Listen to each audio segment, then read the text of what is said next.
Repito, gracias por la invitación, gracias por tenerme aquí hoy con vosotros.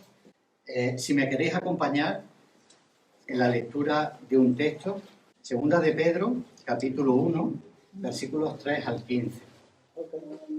Dice así la palabra de Dios. Su divino poder nos ha concedido todas las cosas que pertenecen a la vida y a la piedad por medio del conocimiento de aquel que nos llamó por su propia gloria y excelencia. Mediante ellas nos han sido dadas preciosas y grandísimas promesas para que por ellas seáis hechos participantes de la naturaleza divina, después de haber huido de la corrupción que hay en el mundo debido a las bajas pasiones.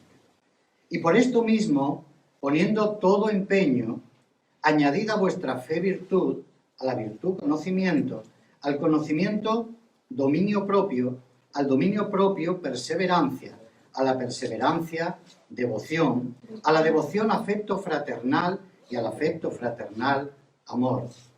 Porque cuando estas cosas están en vosotros y abundan, no os dejarán estar ociosos ni estériles en el conocimiento de nuestro Señor Jesucristo. Pues el que no tiene estas cosas es ciego y tiene la vista corta, habiendo olvidado la purificación de sus pecados pasados.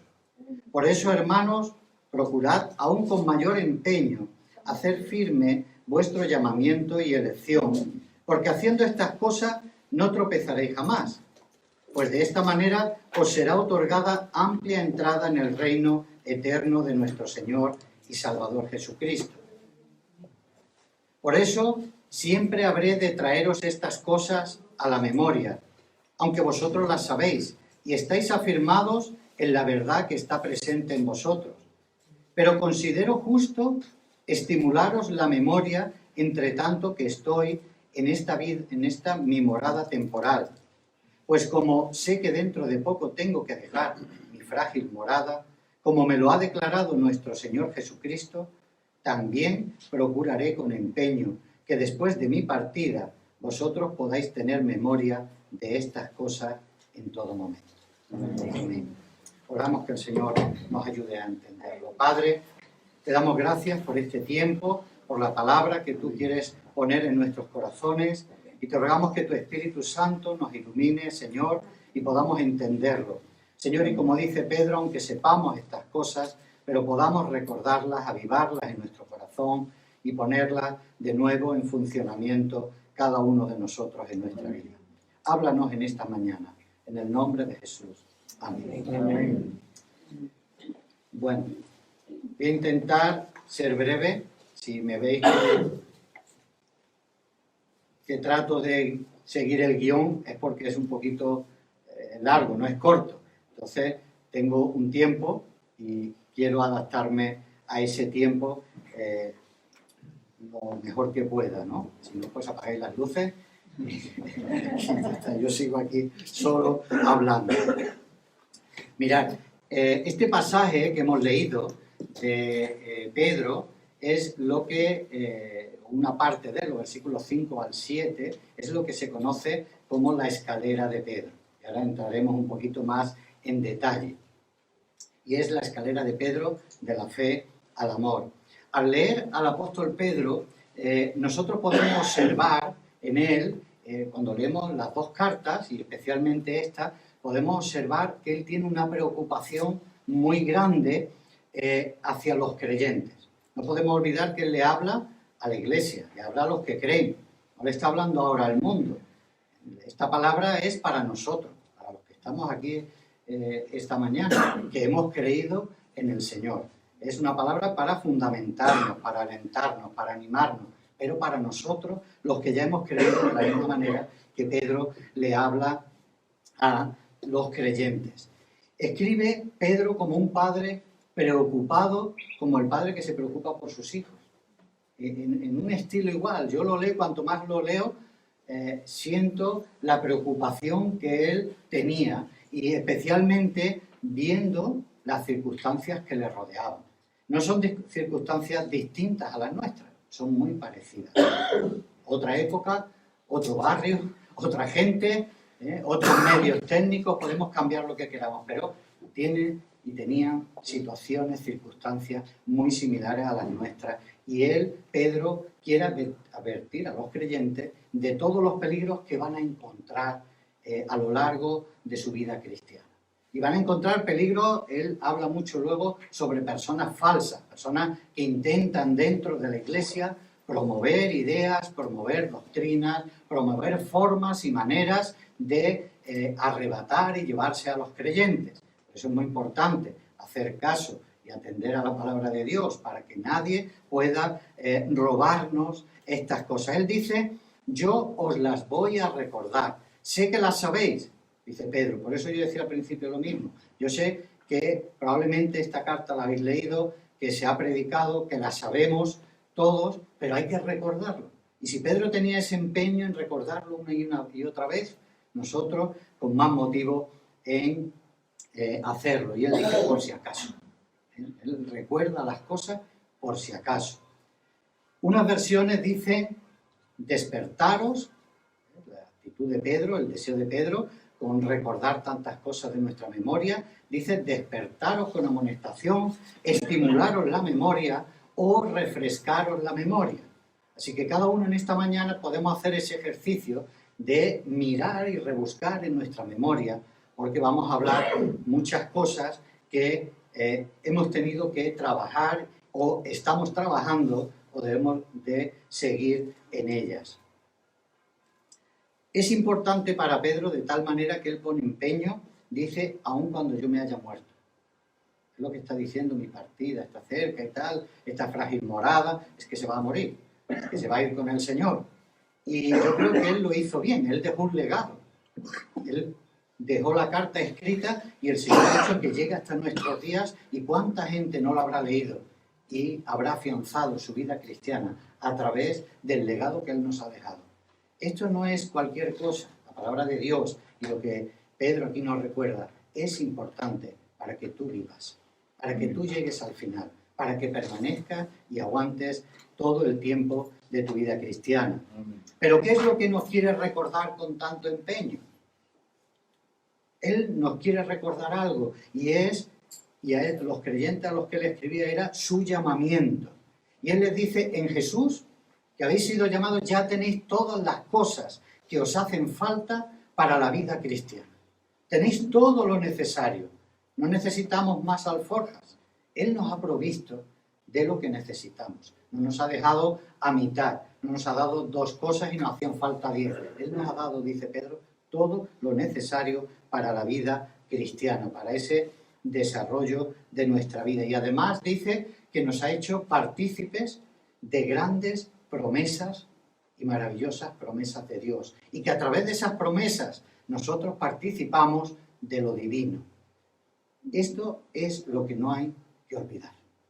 No hay que olvidar esto. Grábatelo a fuego, ¿vale? Tienes todo lo que tienes que tener y participas de todas las promesas del cielo. Eso lo ha hecho Jesús por nosotros. Pero ¿cómo lo cuido? ¿Cómo mantengo todo esto? ¿Cómo lo trabajo? ¿Cómo lo ejercito? ¿Cómo aguanto hasta el final? Pues también Pedro pone, de alguna manera, las cosas, nos las pone fáciles, nos las pone sencillas. Luego parece que no es tan fácil, pero él las pone fácil diciéndonos qué tenemos que hacer y cómo debemos de ocuparnos de ese llamamiento y de esa vida cristiana que Jesús nos ha regalado. Aquí Pedro, en los versículos 5 al 7, nos establece lo que he dicho antes, que es la escalera, o le llaman la escalera de Pedro. Es una escalera que va de la fe al amor. Una escalera es diferente a un rellano. Aquí, en el rellano este, todas las baldosas son iguales. No hay ninguna preponderante sobre otra. Pero una escalera es diferente. Cuando tú vas por el rellano y llegas a una escalera, ya sabes que vas a subir de nivel. Ya sabes que vas a avanzar hacia otro lugar, a otro sitio distinto. ¿Vale? Entonces, esa escalera tiene varios peldaños. Y los vamos a ir viendo uno a uno. Por eso decía que es un poquito, se puede hacer un poquito largo, voy a ir rápido, y luego cada escalón, seguramente, pues en la congregación, el pastor, quien predique, tendrá tiempo y lo habrá hecho de desarrollar, porque cada una de veces de por sí un sermón, un estudio, un análisis a fondo, pero no hay tiempo para poder hacer eso. El primer escalón que nosotros nos encontramos es el de la fe. Dice Hebreos 11 que es la certeza de lo que no se ve. La certeza de lo que no se ve y garantía en lo que se espera. Ese es el primer paso que nosotros hemos dado. Los que estamos aquí, conocemos al Señor, le dijimos un día que sí. Señor, quiero seguirte. Ese es el paso de la fe. El paso de que te han hablado de Cristo Jesús. Por eso ya aprovecho para decir lo importante que es hablarle a la gente de Jesús. Porque si no escuchan, ¿cómo van a dar ese primer paso? Pues ese primer paso es el que hemos dado todos, el paso de la fe. Cuando conocemos a Jesús decimos, yo quiero seguirte. Está la emoción esa, yo quiero seguirte. Y uno no sabe muy bien todo lo que conlleva eso que decimos, pero se lo decimos a Él y empezamos a andar un camino. Hemos comenzado a subir ese escalón. Nos hemos despegado del suelo. Ya no estamos en el suelo, como todo el mundo. Hemos subido un nivel. Parece pequeño, pero es muy grande. Y sin ese nivel, si tú no empiezas por la fe, si no empiezas por creer, tú no puedes seguir, no puedes continuar, no puedes subir más, ni enfocarte a nada. Estás como estabas antes. Por eso es importante que afiances, como decía Pedro, afianza la fe, afianza lo que has creído, lo que te han hablado de Jesús. Una vez que estamos ahí, en ese escalón, hemos creído y estamos en la iglesia, nos hablan de Dios. Ahora empezamos a sentir que hay que avanzar, Y cuando escuchamos que nos hablan, que nos predica el pastor, notamos que tenemos que cambiar nuestra actitud. Tenemos que ir a una buena conducta en Cristo. Y eso es lo que se llama el escalón de la virtud. Ahí ya empezamos a complicar un poquito más la cosa. He creído, pero en el que he creído me está invitando a cambiar mi vida. Me está invitando a que deje ciertas cosas y me comporte y tenga una conducta similar a la de Cristo. Pedro, en su primera carta, nos dice que la virtud la tenemos que mostrar, dice, para mostrárselo al mundo. Para mostrar al mundo las virtudes de alguien, no de mí mismo, sino que lo que yo hago refleja las virtudes de Jesús y es a través de su ejemplo. ¿Cómo muestro yo la virtud? ¿Cómo adquiero yo virtud? ¿Cómo la desarrollo? Ahí es donde tendríamos que entrar y eso merece un estudio aparte que lo tendréis y el que tenga preocupación por la palabra entrará más a fondo ahí. Pero Pablo, en su carta a los Filipenses, en el capítulo 4, nos da unas buenas recomendaciones que yo voy a leer. Y a través de esas recomendaciones es que nosotros, cada uno, podemos trabajar la virtud. Él dice, hermanos, todo lo que es verdadero, todo lo honorable, todo lo justo, todo lo puro, todo lo amable, todo lo que es de buen nombre, si hay alguna otra virtud, es decir, todo lo que sean valores morales. Es decir, él dice algo que no he puesto en la lista, pero si hay alguna más, algún valor moral más, dice, si hay algo que merece alabanza, en esto pensad. Si nosotros ponemos ese pensamiento en estas cosas, en todo lo que es bueno, agradable, en lo que a él le gusta, pues vamos a poder ir trabajando lo que es la virtud cristiana, que no es una cosa sola, es un conjunto de cosas en nuestra vida brillando.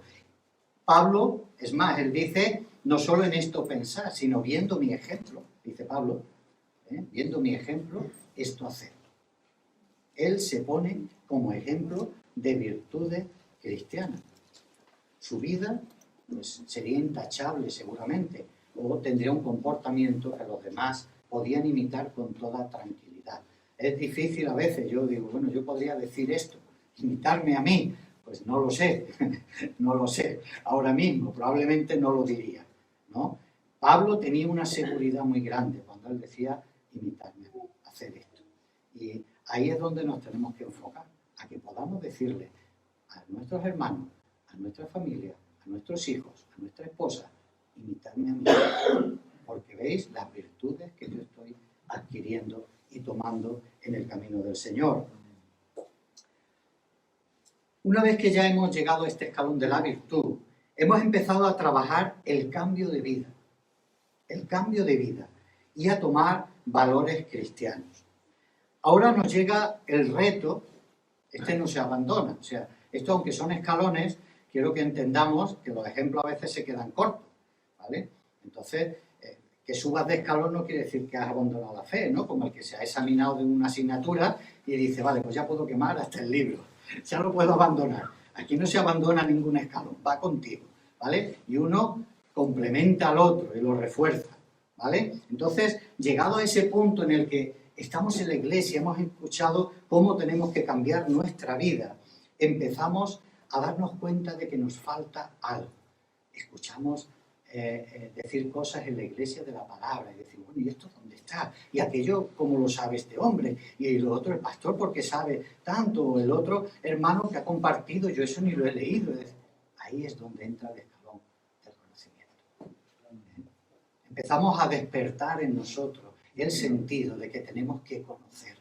Tenemos que aprender cada día más de Dios, ir alcanzando un conocimiento profundo de lo que Dios quiere, de lo que a Él le agrada, de lo que le gusta, de cómo es Él. Eso no lo podemos hacer de otra manera si no es a través de la palabra. Si la palabra es un libro olvidado, antes conocían a la iglesia por el pueblo del libro. Yo no sé si hoy nos conocen. Yo recuerdo cuando me convertí. Cuando me convertí, con 13 años, iba al instituto con mi Biblia. Era una Biblia, pastas negras y canto rojo, así de gordo, ¿vale? Entonces el canto era rojo, rojo, rojo, no sé, rojo como la grana. Eso daba un cantazo.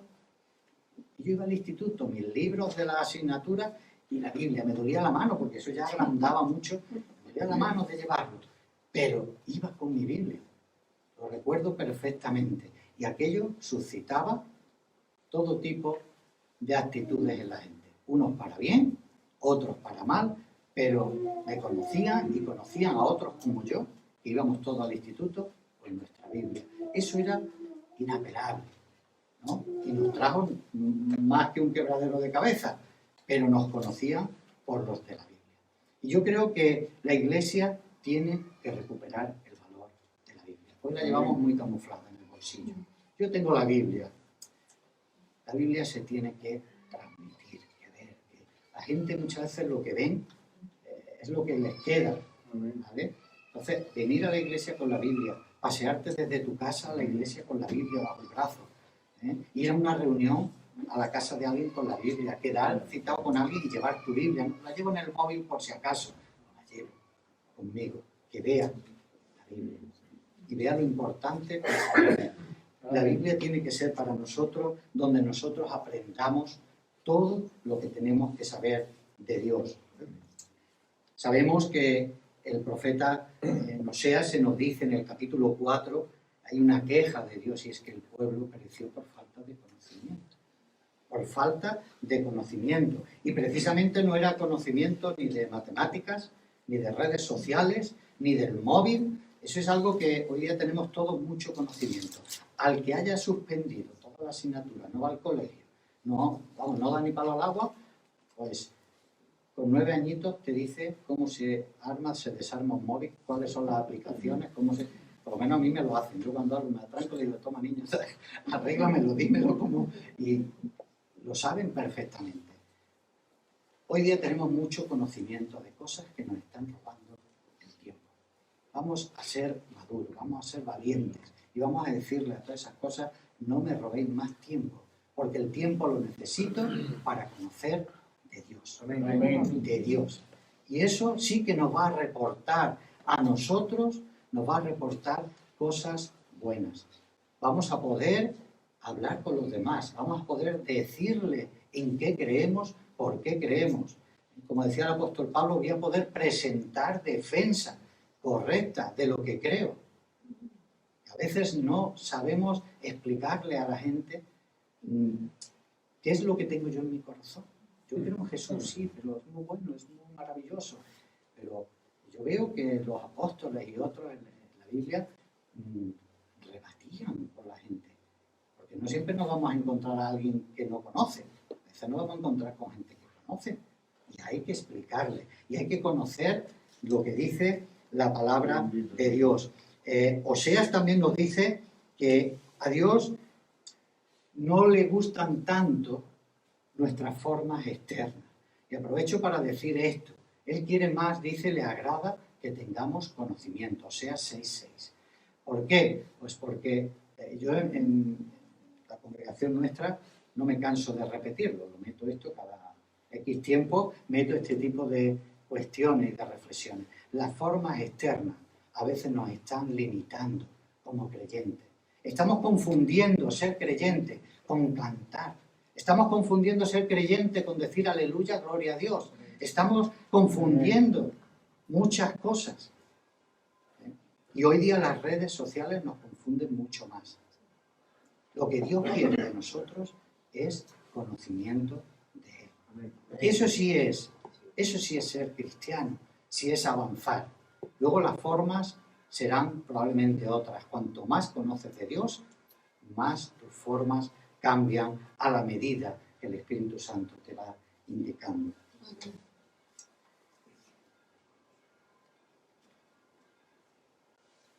Vamos adquiriendo conocimiento y ahora llega un escalón que es un escalón, yo creo que es el de batalla.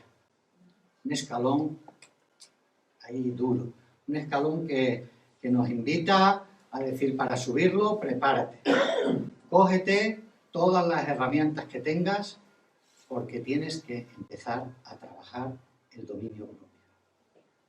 Eso es una guerra. Es una guerra diaria, es una lucha que tenemos todos con nuestro carácter. Con nuestro carácter. Y esto hay que trabajarlo porque vosotros a mí no me conocéis. Vosotros estáis viendo aquí al pastor José Antonio, que ha venido hoy y que parece buena persona. Pero a quien le tenéis que preguntar es a mi esposa y a mis hijos. Yo os dejo un ratito a solas con ellos y le preguntáis. Y ya la cosa cambia. Seguro que cambia. Porque donde estamos con la gente más cercana, que nos conoce mejor, ahí a veces nos saltamos el plumero. Y lo que nos está diciendo Pedro es que en ese escalón, en esa etapa, trabajemos el dominio propio. Y el dominio propio es aquello a través de lo cual tú controlas. Grábatelo, tú controlas tus pensamientos, tus sentimientos, tus emociones, tus acciones, tus palabras, y no ellos a ti. Tú controlas y no ellos a ti. ¿Vale? El dominio propio es autodisciplina, que nos va a ayudar en esos momentos donde llegan las pasiones desordenadas, donde llegan los momentos en los que alguien te pincha, o tú te dejas pinchar, porque a algunos es que no les hace falta nada para saltar, ¿vale? Y eso no es posible, no es posible. El dominio propio nos dice, párate, recuerda quién eres, recuerda dónde estás fundamentado y entonces actúa en consecuencia. ¿Vale? Párate y recuerda. Tú no eres cualquiera. Y vuelvo a repetir que estamos hablando a creyentes. Tú no eres cualquiera, eres un hijo de Dios, una hija de Dios. Entonces, el dominio propio te va a hacer calmarte, templarte, ver las cosas con más claridad, para poder reflejar las virtudes. Cuando trabajamos esto empieza a doler, porque vemos que el día que fallamos, nos pegamos todo el día diciendo, tengo un dolor aquí, tengo una sensación aquí dentro, que he herido a alguien, he dañado a alguien, y yo no tengo derecho. Dios no me lo permite, Él no lo quiere. Y entonces hay que volver a trabajar, hay que volver a pedir perdón tal vez, pero hay que volver a insistir y buscar acerca del dominio propio. En Gálatas 5 lo tenemos al dominio propio como uno de los frutos del Espíritu Santo.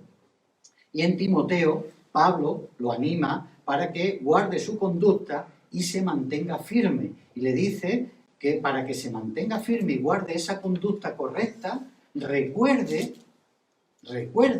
que el Espíritu Santo que Dios nos ha dado es un espíritu de poder, de amor y de autodisciplina o dominio propio, es lo mismo.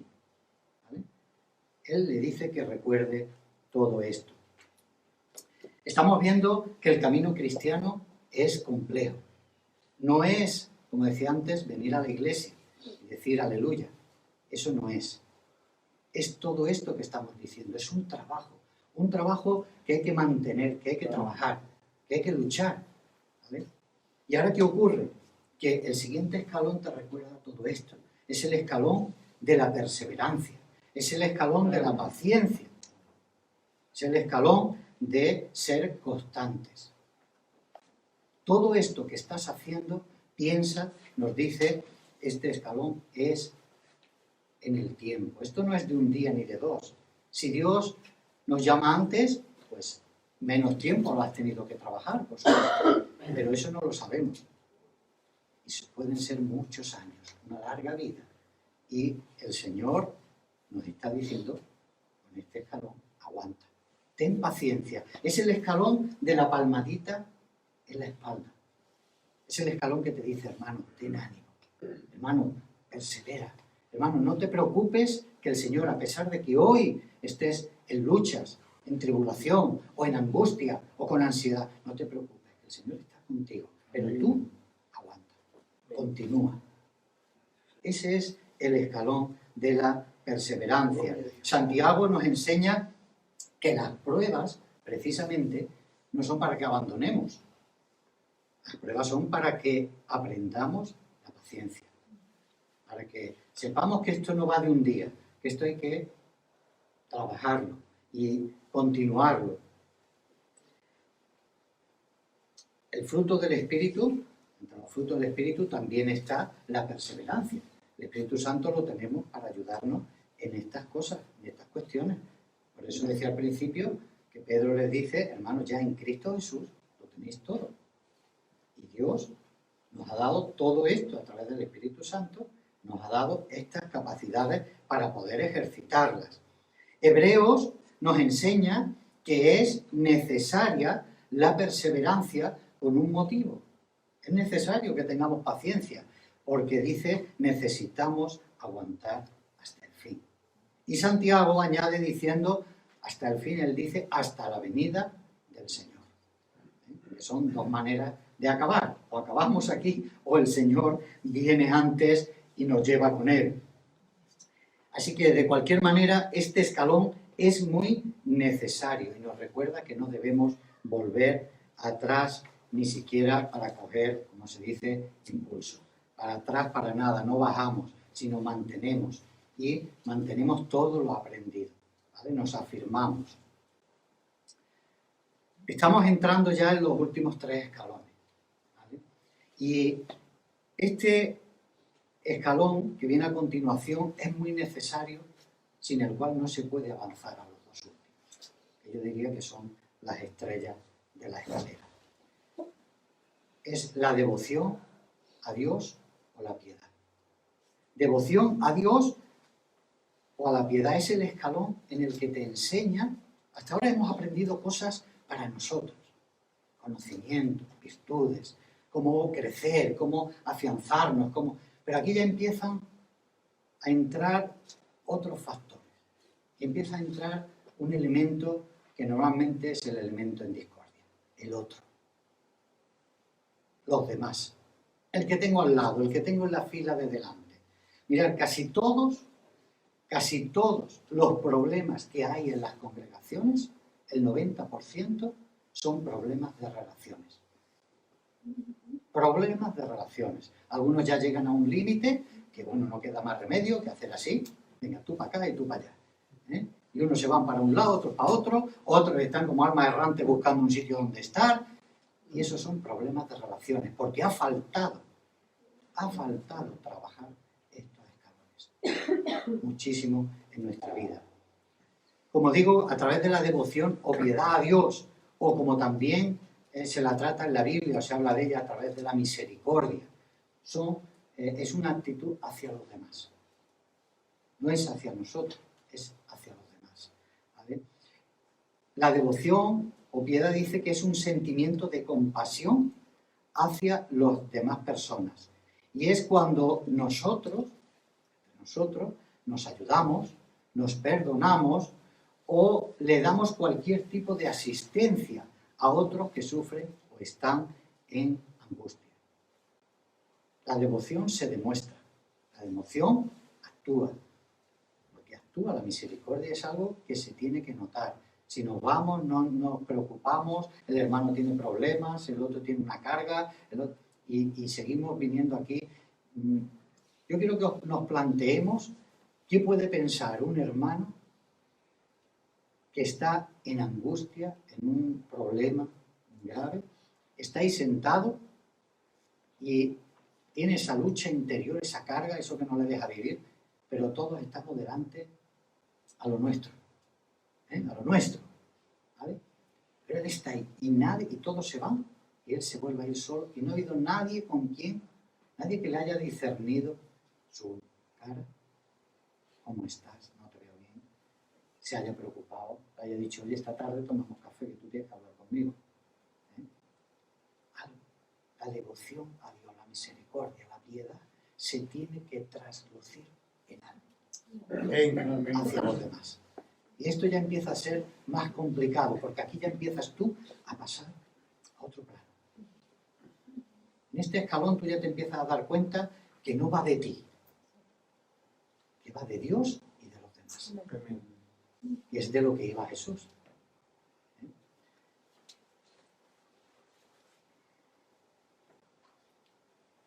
La devoción a Dios como piedad tiene dos sentidos, como decía, uno hacia Dios y el otro hacia los demás.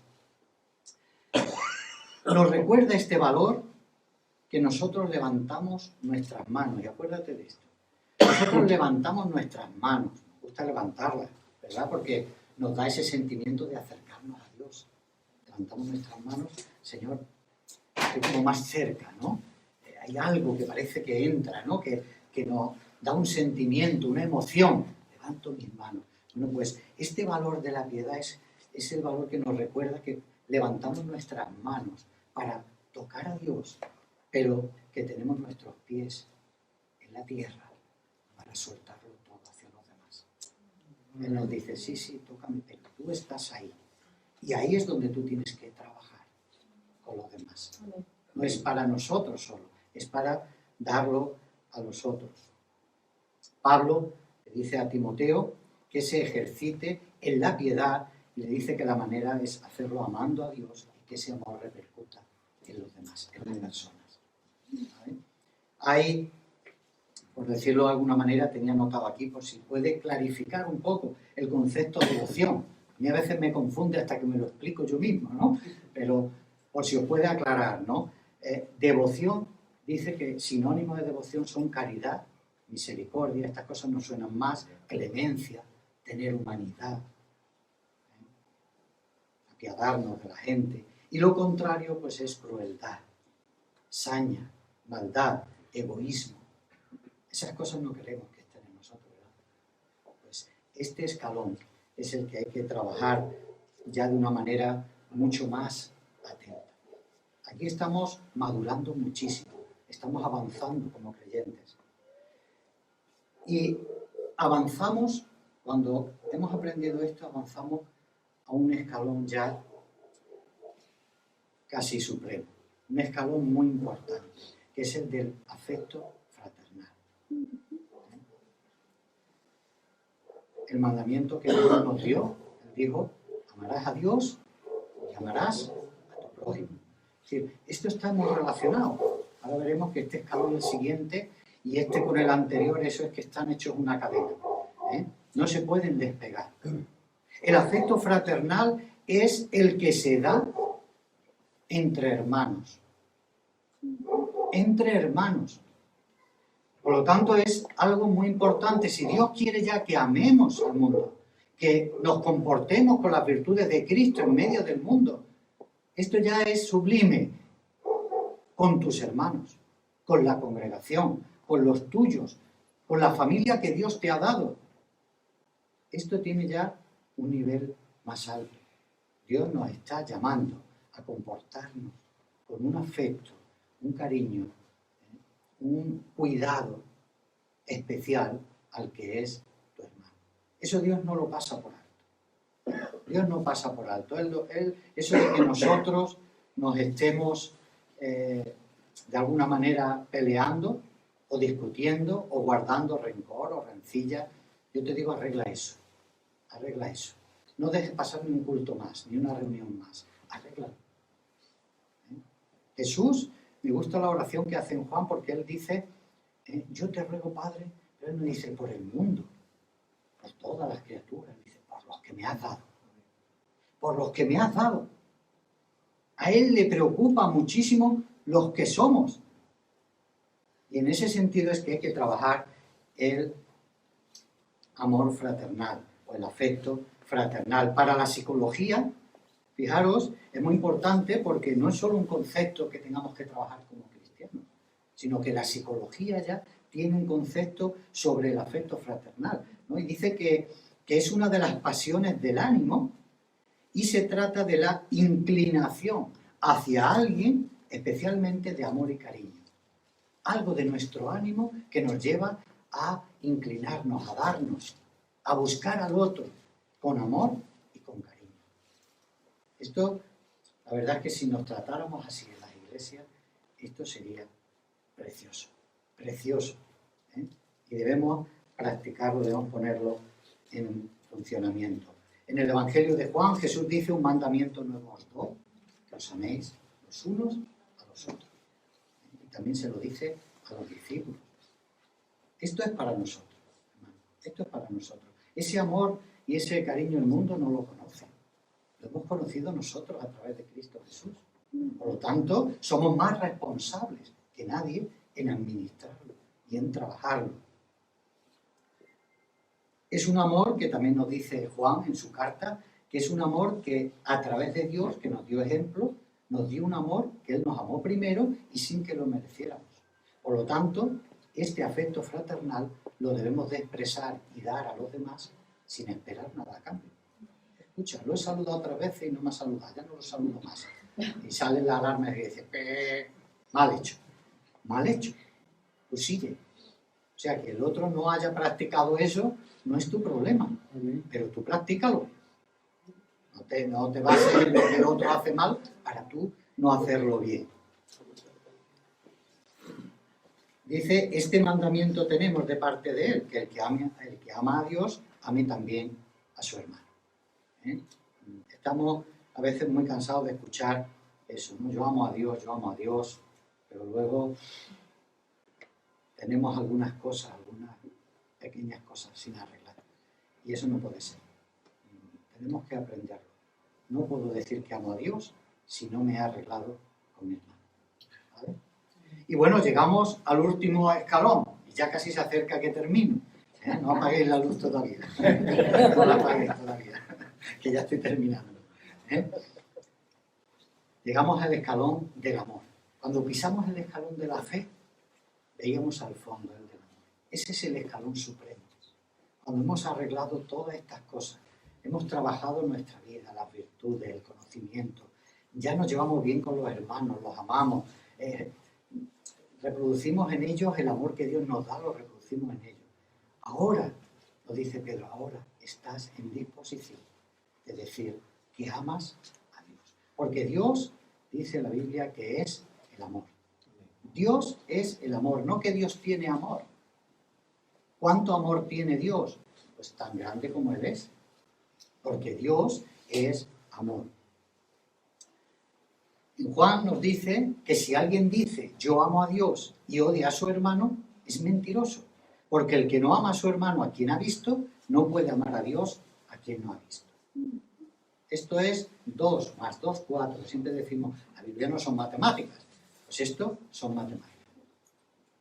Hay cosas que sí son, hay cosas que no las podemos darle la vuelta ni cambiarlas un poquito. Es, si no amo a mi hermano, no puedo decir que amo a Dios. Tengo que tomar esto en consideración. El otro día me decía una hermana, hablando con ella en la reunión de oración, bueno, ella lo expresó así, ¿no? Ella decía que en oración, ella le preguntó a Dios que quería saber, es una hermana joven en el Evangelio, y ella quería saber qué había en el corazón de Jesús. Le decía, Señor, ¿qué había en el corazón de Jesús? Yo dije, menuda pregunta le ha hecho, ¿no? Para ser principiante en el camino, ya va haciendo preguntas muy fuertes, ¿no? Y entonces ella nos contestó que ella sintió que Dios le expresaba que en el corazón de Jesús lo que había era un amor inmenso hacia él, su Padre. Un amor inmenso hacia él, su Padre. Y que por ese amor vino y hizo todo lo que tenía que hacer. Y ella entendió que tenía que enfocarse al amor, porque eso es lo que había en el corazón de Jesús. Cuando algunos quieren avanzar y piden más, y sobre todo, yo el consejo que les doy a aquellos que dicen, yo es que quiero meterme en el tema de evangelismo, quiero compartir y quiero explicarle a la gente, ¿no? Y yo le digo, haz una oración. Trabaja en oración lo siguiente. Dile al Señor, Señor, dame un corazón como el de Jesús. Y no te levantes de ahí un día y otro día hasta que tú sientas que el Señor dice, toma. Dame un corazón como el de Jesús. A partir de ese momento vas a empezar a amar como nunca lo habías hecho. A amar de tal manera que hasta es un amor sufriente. Un amor que trae carga, que trae pesar, que hace ver como Jesús veía, mirar los campos y no hay nadie, ¿no? Y se preocupaba por la gente y se dejó llevar a la cruz por ese amor. Tú harás lo imposible por alcanzar las almas. Si le pides a Dios que ponga en ti un corazón como el de Jesús y te lo va a llenar de amor. Y ese amor trae un efecto que duele. Es un amor que hasta duele, porque quieres, deseas alcanzar a otros y que tengan lo que tú tienes. Quieres compartirlo. El amor de Dios no es egoísta. Hoy cuando alguien encuentra un filón, lo tapa para que nadie más lo encuentre. Pero nosotros, cuando amamos a Dios de esa forma, lo que queremos es compartirlo. Ese es el verdadero amor de Dios.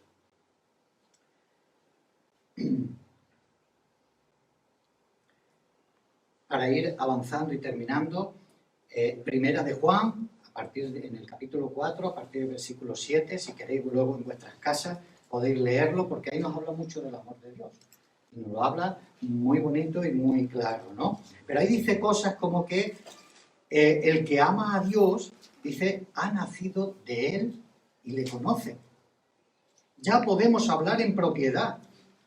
Ya cuando, no sé si habéis notado que hay personas que os hablan de Dios y os hablan con propiedad, con autoridad, con que tocan esas palabras a vuestro corazón, que son personas que conocen a Dios, porque lo aman. Y entonces, del corazón de Dios es de donde sacan las cosas que dicen en ese momento que te están hablando. Dice que el que no ama no conoce a Dios, porque Dios es amor. Pero también dice que el que permanece en el amor de Dios, permanece en Dios y Dios en él. Es una forma de permanecer, de estar, de aguantar hasta el final. Pero dice también que es una garantía para nosotros, dice ahí Juan, en el día del juicio. Ese día que nosotros no queremos ni pensar muchas veces. Pues si no quieres pensar, yo te digo, trabaja el amor. Trabaja esto, porque dice que si no queremos pensar, quizás es porque tememos. tememos. Y dice que el que ama no teme. El que ama no teme. Entonces, dice, en el día del juicio comparezcamos con toda confianza. Tranquilos, porque el amor de Dios está en nuestra vida. Y vamos a presentarnos tranquilos ante aquel que es el amor, el que nos lo ha dado. Sin temor, sin miedo. El perfecto amor echa fuera el temor. Como lectura para, de alguna manera, un termómetro en nuestras vidas. Dice, bueno, ¿cómo entiendo yo, cómo sé yo cómo estoy en cuanto al amor? Pues léete 1 Corintios 13. Lo trabajas y vas fortaleciéndote, ¿no? Dice Pedro, y ya termino con esto, que si estas cosas están en vosotros y abundan, no estaréis ociosos ni sin fruto, y no seremos ciegos, ni tendremos la vista corta, sino que haciendo estas cosas no tropezaremos jamás y tenemos entrada amplia en el reino de Dios. ¿Veis lo importante que era lo que Pedro quería transmitir, refrescar en la memoria, que no lo olvidemos? Pues yo espero que cuando leamos sobre esta carta de segunda de Pedro nos acordemos de todo esto y empecemos a trabajarlo con más fuerza. Que Dios bendiga.